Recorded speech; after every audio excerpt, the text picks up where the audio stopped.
గంగపారునెప్పుడు కదలని గతితోడ మురికి వాగుపారు మ్రోతతోడ పెద్ద పిన్నతనము పేర్మియిలాగురా విశ్వదాభిరామ వినురవేమ. తాత్పర్యము: పెద్దదైన గంగానది వరద రోజులలో దప్ప తక్కిన రోజులలో ఒడిదుడుకులు లేక ప్రశాంతముగా నిండుగా ప్రవహించును. మురికి కాలువ ఎప్పుడునూ ఈగల మ్రోతతో గూడి ప్రవహించును.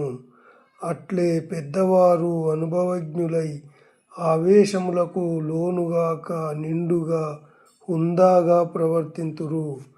అల్పుడైన వారు ఆవేశపరులై అరచుచు దుడుకుదనంతో ప్రవర్తింతురు.